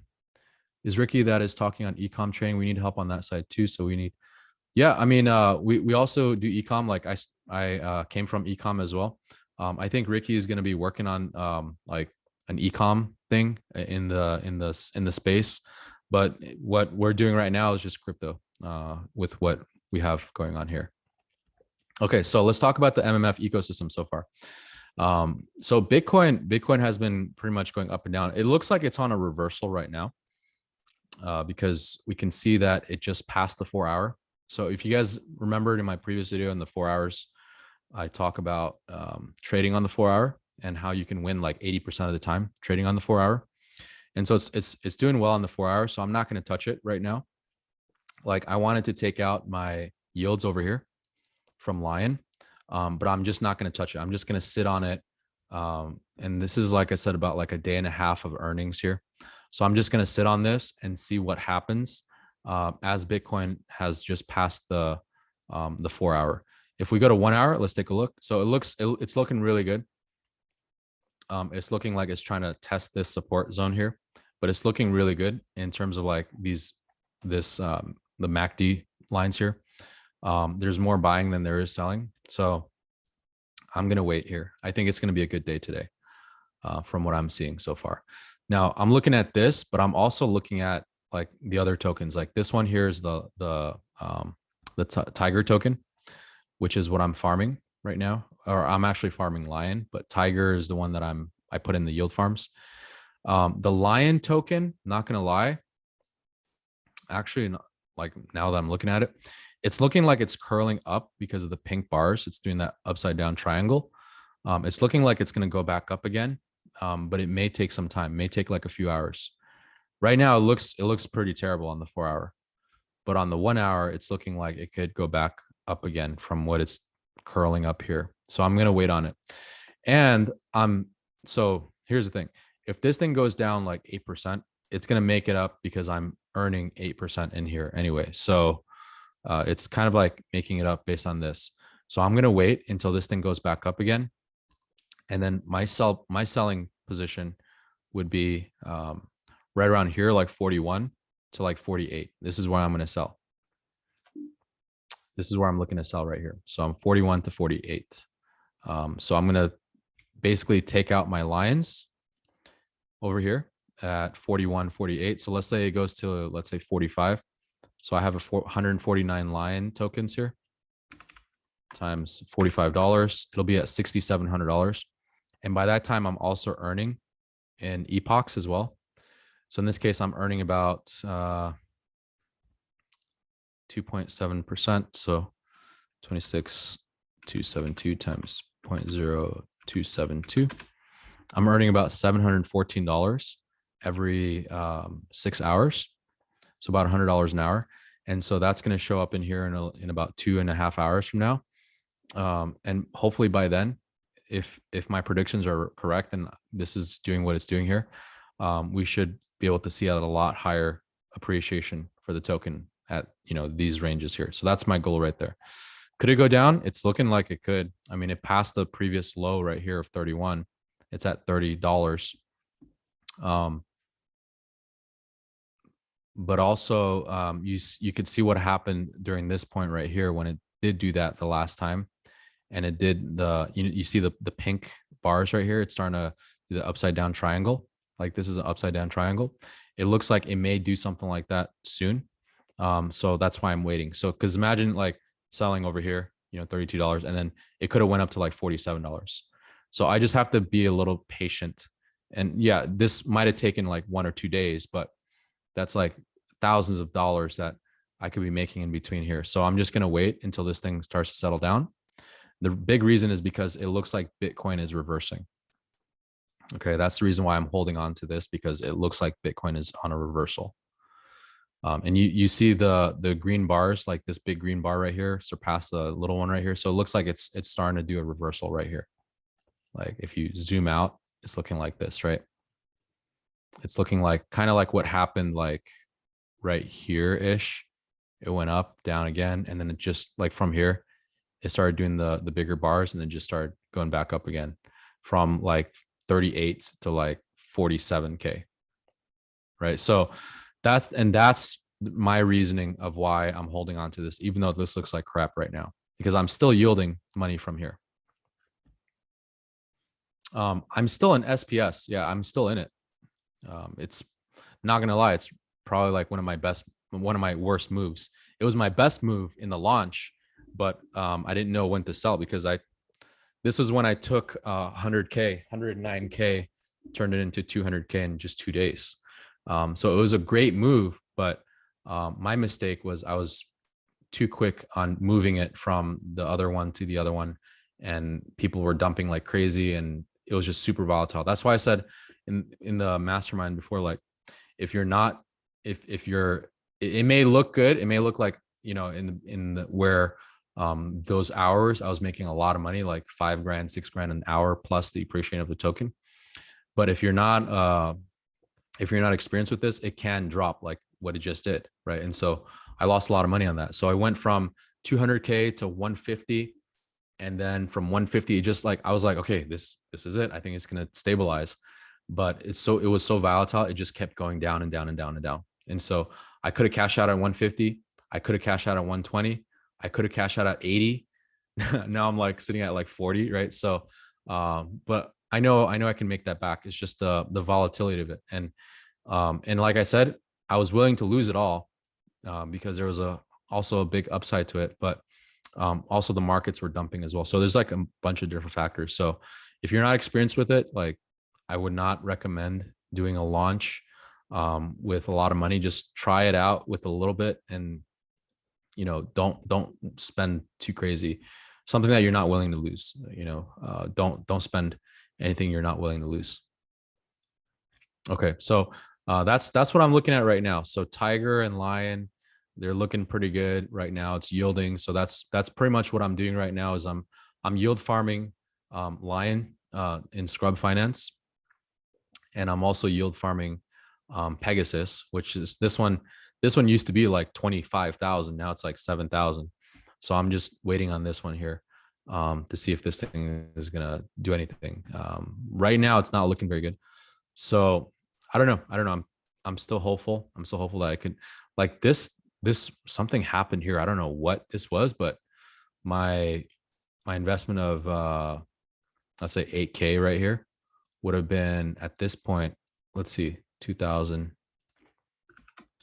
divided by 161 times 8,000.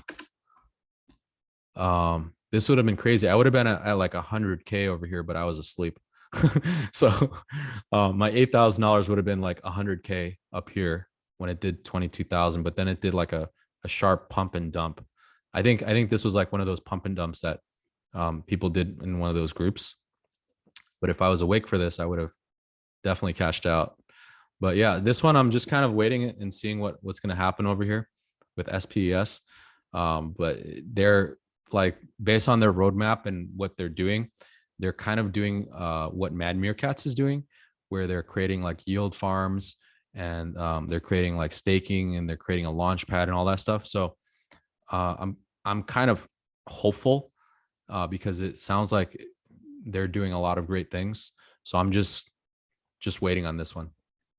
But once again, you know, I am diversified. So it's not all my eggs, like 100K and all this is not all in one basket. So you understand, like diversification is key to making this work. And that's why I keep saying, you know, if you do have a chance, make sure you're fully diversified into multiple different things, not just one thing in crypto, because anything can happen in crypto. Are you claiming PS rewards, turning into SPS and then restocking it? So what I'm doing over here, and honestly, because the market is a bear market, I'm claiming the rewards and I'm turning them into US dollar. Because if it's a bear market and it's looking really, really bearish, like anything can happen with Bitcoin. Like this can go up to like 42K, 43, 45, 46, and then dump again. Like that's what we're pretty much seeing over here in Bitcoin on the 4 hour, is like pretty much a wild roller coaster ride. Like we're seeing, you know, dump 34K, pump 44K, dump 34K, pump 44K, dump 37K, pump 48K, dump 39K. So we're seeing like this, like, whoa, yeah, whoa. Like we're seeing like this roller coaster, right? It's like, it's wild, guys. I mean, this was since like February, like January, like dump, pump, dump, pump, dump, pump, dump, pump, dump. Like it was like, this is what we're seeing in Bitcoin right now. It's crazy, but a lot of people are making a lot of money. So they're selling at the top, they're buying it at the bottom, selling at the top, buying at the bottom. So that's why there's a lot of volatility, but also with volatility, there's a lot of money to be made. So that's why I'm pretty confident that with my 40K, I can make it back to 100K at least. But that's also another reason why I play in yield farms with about 100K at a time. It doesn't have to be 100K. Like it could be 10K, 20K. You make your own rules on that. But for me, my rule is I play at 100K at a time. And then I take the money that I make in profits and put it into other investments like tokens, other NFTs, right?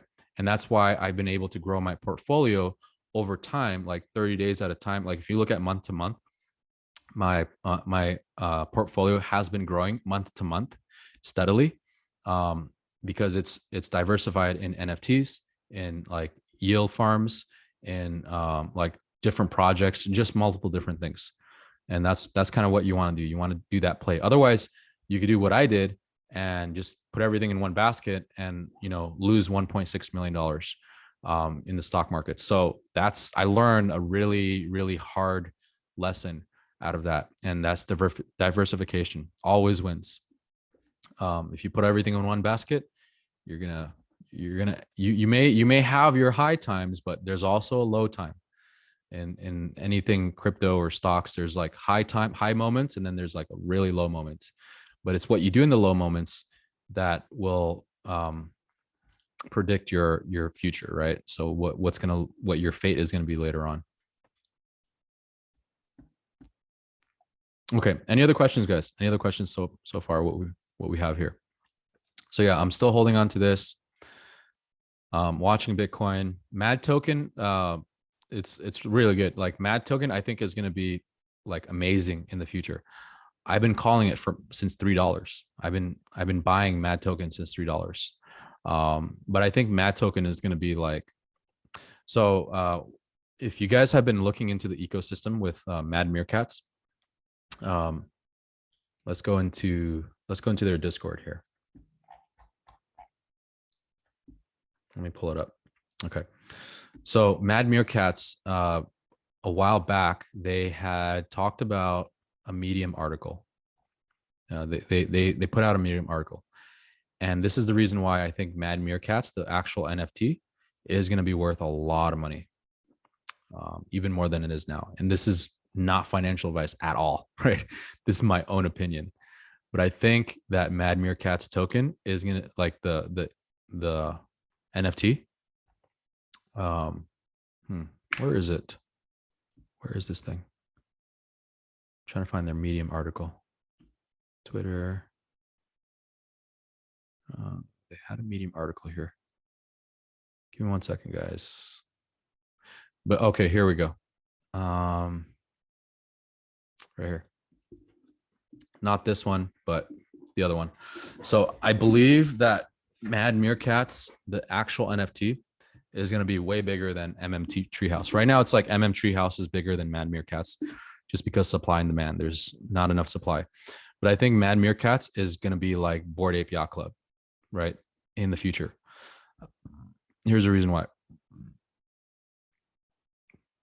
Okay.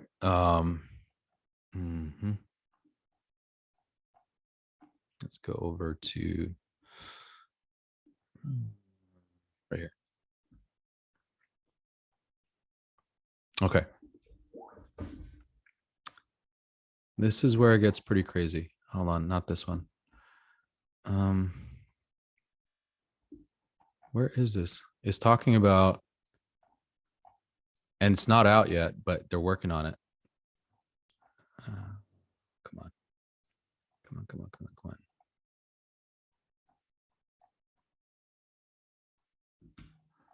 They're talking about MMG. Let me see if I can just search for it. No. Maybe it's in here somewhere. MMG. Here we go. Okay.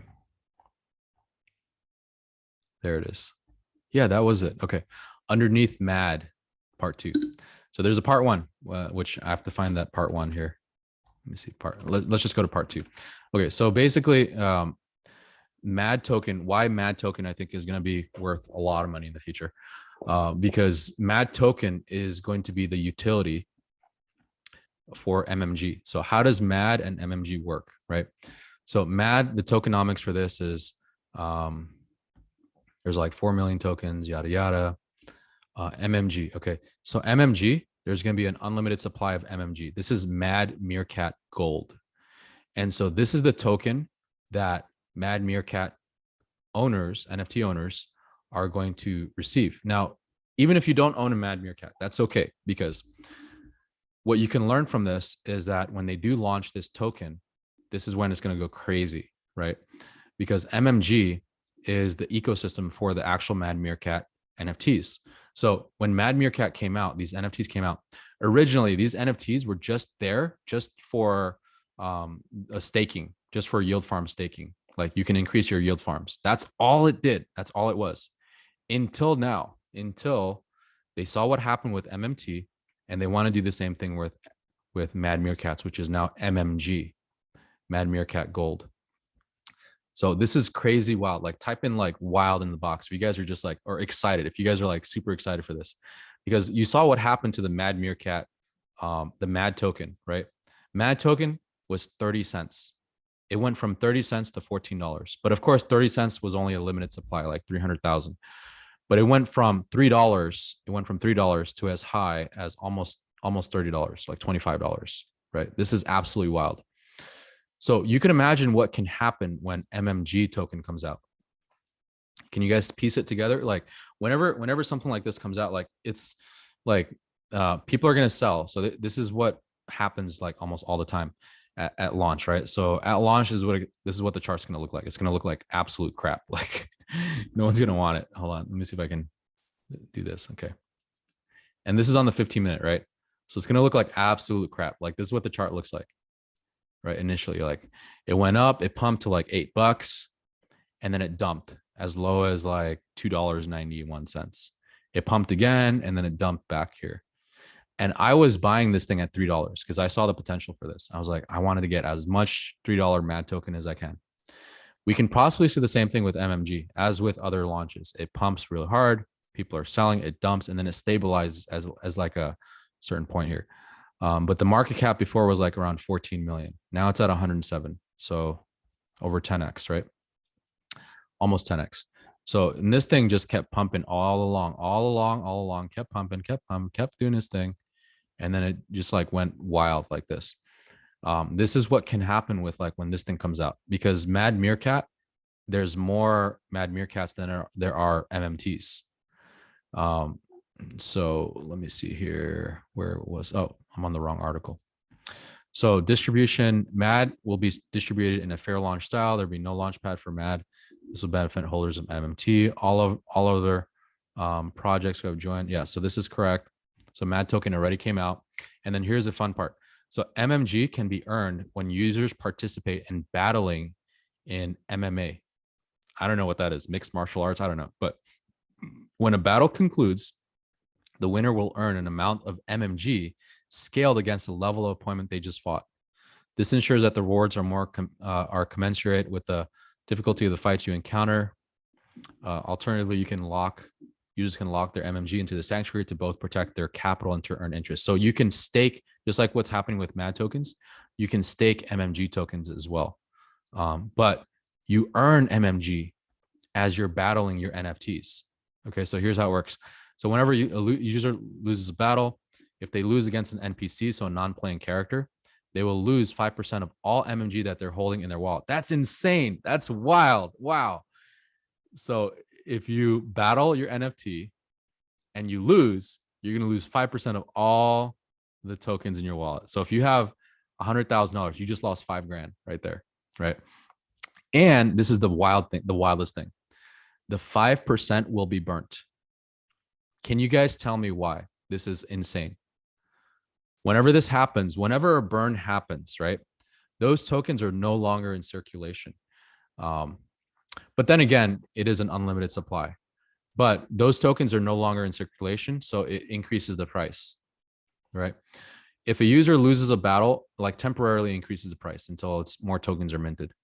If a user loses a battle against another player, they will lose 10% of all the MMG they're holding, and it will go to the winner. So obviously the best thing to do is to battle other users, but you have a higher chance of losing because, or you could have a higher chance because, you know, probably other players are more, but much better or whatever it is, right?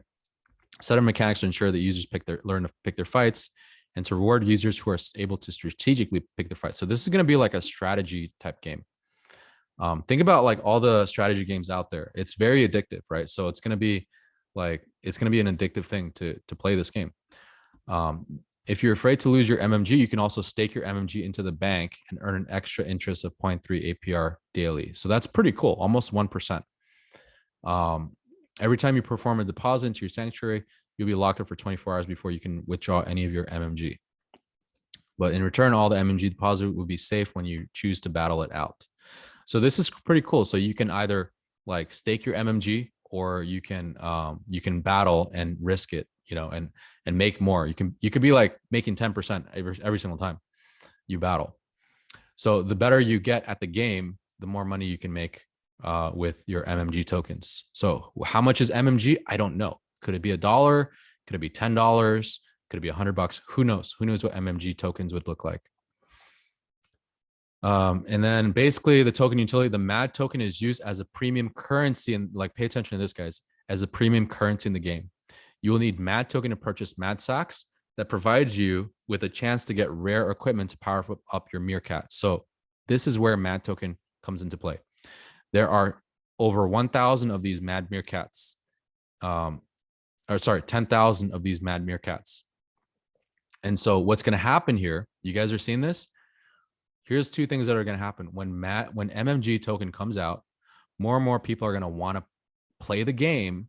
And there's not a lot of people that can actually play the game. There's like probably in the few thousands, right? They're going to want to play the game, but they're also going to need MAD Meerkats. So this is why I believe MAD Meerkat is going to be worth a lot more in the future, because it's going to be paired with MAD token. And you can already see kind of a preview of what MAD token is doing. It's at $100 million market cap. And so you can kind of like get a preview of what MMG could do. And when this thing comes out, like I can see a rush of money going from like SVN, for example, to MAD token, you know, SPS Lion to MAD token.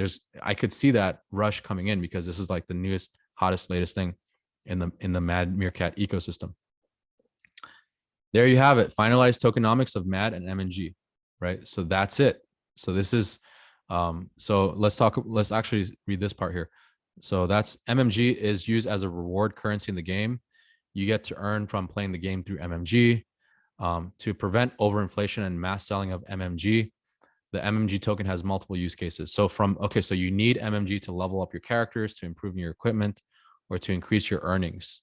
So there's no shortage of supply for the MMG. That's brilliant, because you know, when people earn MMG, they're using that to improve their Mad Meerkats, which means if you're looking at like any of the AVAX games that are out there, when you improve your Mad Meerkat NFT, the value of that NFT goes up higher. So you can sell that NFT for a lot higher. This is the reason why I think Mad Meerkat NFTs are going to be worth a lot, like a crap load of money in the future. But we'll see. We'll see what happens. And I could be 100% wrong. But I'm just taking a guess here based on what I'm seeing and reading over here. So this article came out March 25th. So like little less than a month ago, right? So they're building this stuff, guys. They're building this, like, and that's why I think we saw the price of Mad Meerkats go up like crazy because of the stuff that they're building. So you guys see, like, an NFT is not just an NFT. An NFT has so much more utility. There's so much more to it that you have to do some research. You got to find out what this is all about and make your own predictions based on that, right? How many of you guys feel like you've learned a lot more in NFTs than you ever had in like the past year? Type in a me in the box. If you've ever learned more about NFTs now than you've ever learned in the past year. Like, this is some insane stuff right here. Yeah. Go ahead and type a me in the box. Yeah. So we've got like Cindy, Lawrence, Mateo. Yeah. Like, this is some awesome stuff here, guys. And here's another one, right? So let me talk about the last one here. So I mentioned in the Discord here. Let me point this out here. Let's go to the Divorce the Boss Discord. I mentioned a while back that I had, like, one of my best passive income plays came from where was this? I think I posted an NFT chat. Let me see. It came from Crow Skulls, right? I'm sure it's here somewhere.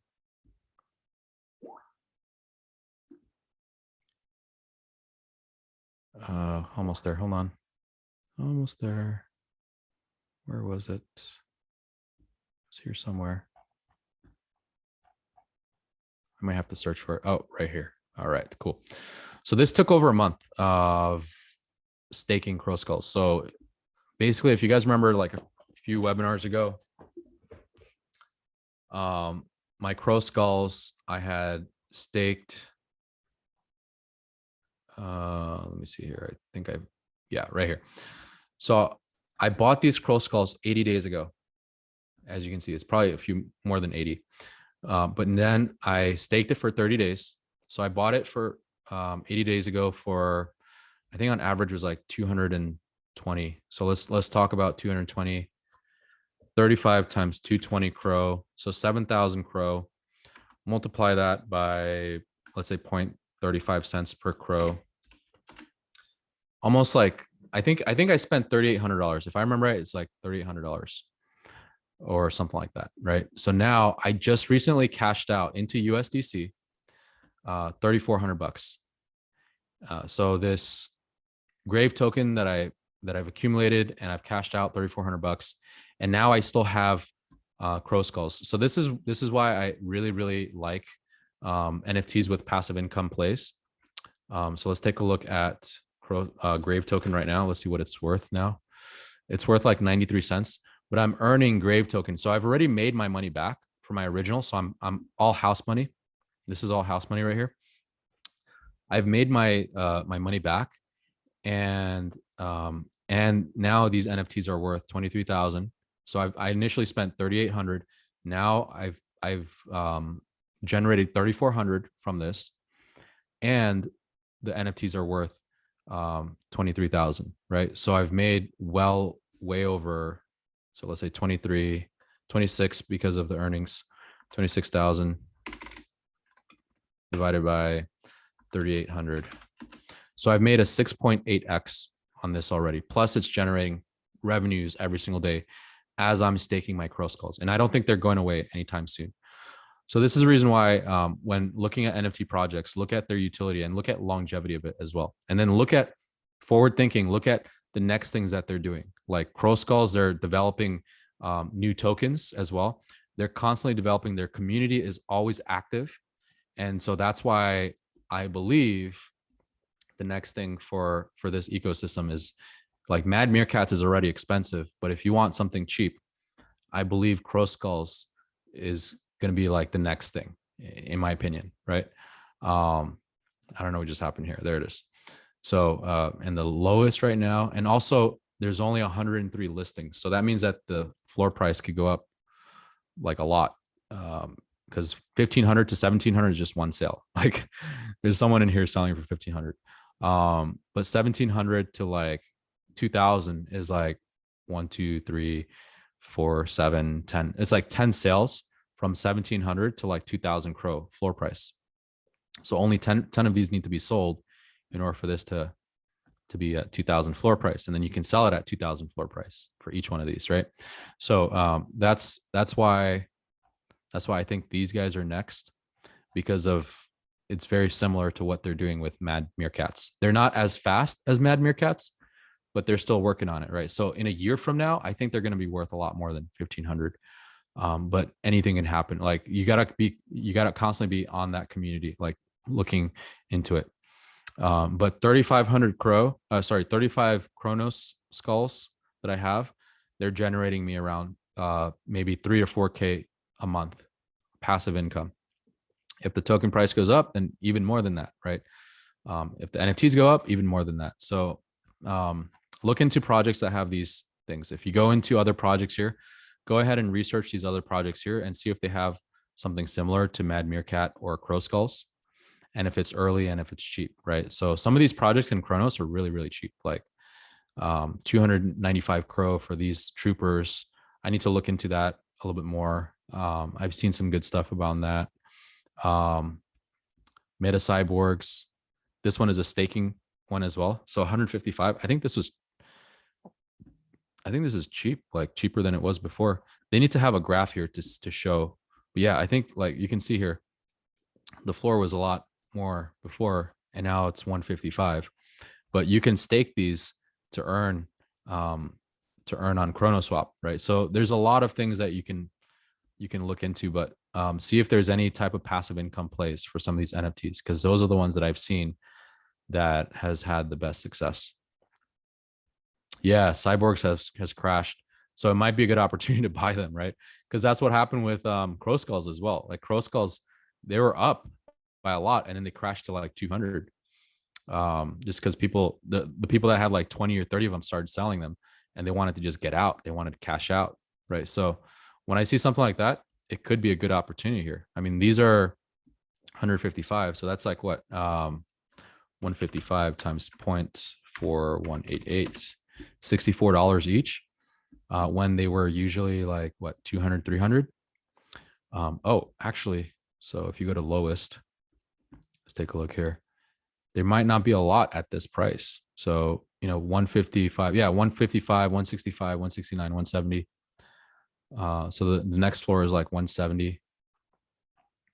But there's, yeah, so these hit hard. So it looks like, because that's what happens, right?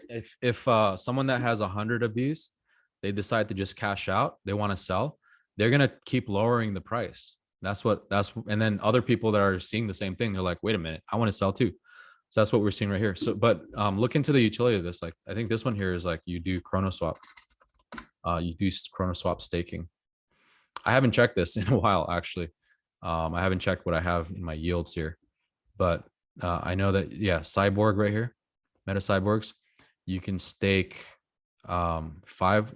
I'm not sure how many you can stake, but it seems like you can stake it in here. If you had multiple wallets, you can send it to different wallets as well and kind of do that as well. But the price of this actually went down a lot. So it doesn't even make sense for me to sell anything.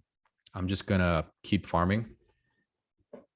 So yeah, I think this was like $300 at one point. Now it's like $84, but I'm just going to keep farming this thing, see what happens in the future. Like, and also my other NFTs that I'm staking here, like the Marie Cyborgs, I have some money in here that I get to take out.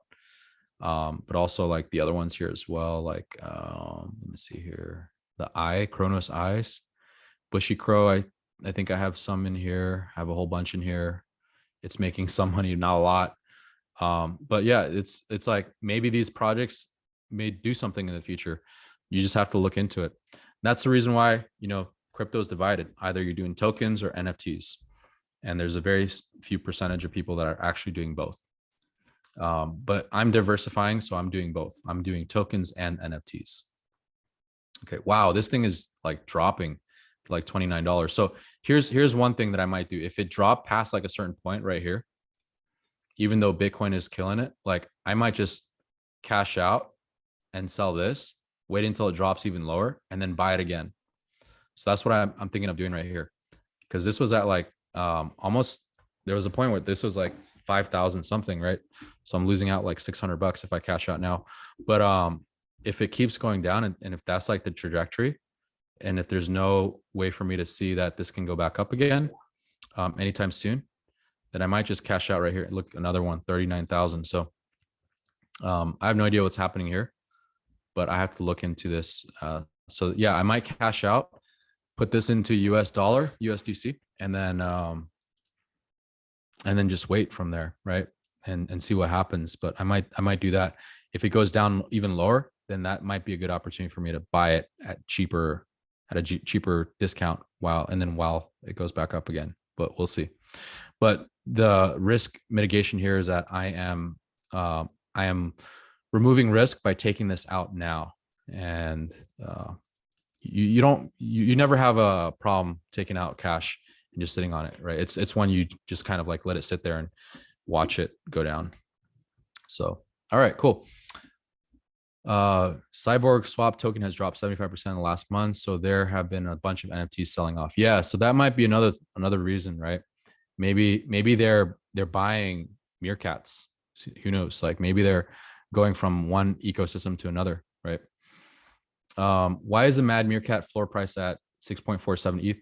Because the Mad Meerkats are on Ethereum, and also on Ethereum was the first one, and then they're also on Cronos. 6.47 is awesome. That's huge. Like I remember they weren't that price before, but 6.47 ETH. I think a few weeks ago they were even like 4 ETH on there, but 6.47, they went up a lot. But Mad Meerkats are also on Ethereum as well.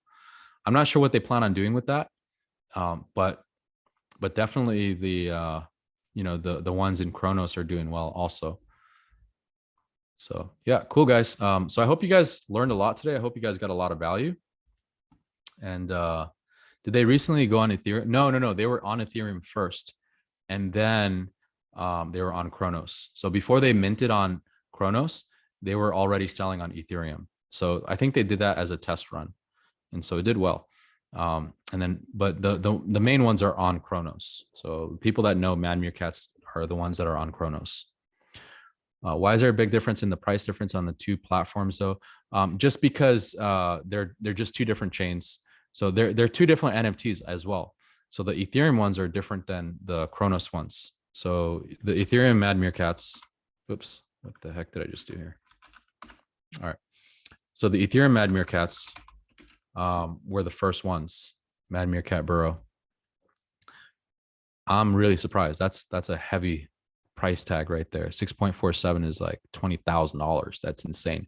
This tells me that Mad Meerkats Cronos could possibly get to that level as well if people are paying $20,000 in Ethereum, right, to buy these things. But you can see like they were cheaper before, right? And these things are going wild. So I don't know what the use case is for this, but these are totally different Meerkats here than the ones that you see on Cronos. What are the best pros and cons of each platform? I would probably get on Cronos. Cronos is cheaper right now. Cronos is cheaper, and also the gas fees are cheaper. So gas fees here are ridiculous. Like Cronos gas fee is like $1 to $2, bought mine for 7,500 Crow. Awesome. Wow, Cindy. Yeah. So congratulations to a fellow Meerkat. Welcome to the burrow. Yeah, cool. And yeah, join the Discord, and look up into what they're doing and all those things. But it's I think it could be worth a lot more in the future from the token that they're launching and all that stuff. I'm holding on to my Meerkats forever, guys. Like I'm not selling them. I don't need to sell them unless I need to, unless like there's like a medical emergency or whatever. Like I don't need to sell these Meerkats. I'm just gonna hold them forever. They're worth a lot now. I think they're going to be worth more in the future. Will I lose out on anything not having one on ETH network? I mean, you won't lose out anything. Like, this is all speculation, you know, but I don't know. I don't know what's going on with ETH. Like, honestly, I haven't done enough research to know, but these Ethereum ones just keep going up. Like, this is wild. Like, it just keeps going up over time. I have no idea what's going on with this here, honestly. But yeah, the Kronos ones, those are my, like, I would say if I were to buy one, I wouldn't buy one on here. I would buy like the Kronos ones, because I think the Kronos ones are going to do well, because those are the ones that actually have utility that we know of, and they're going to be used in the game and all that stuff. All right, cool, guys. Thank you guys so much. I hope you guys enjoyed today. We'll see you guys next week, same time, and enjoy yourselves and have a great rest of your day, guys. Thanks a lot. Bye-bye.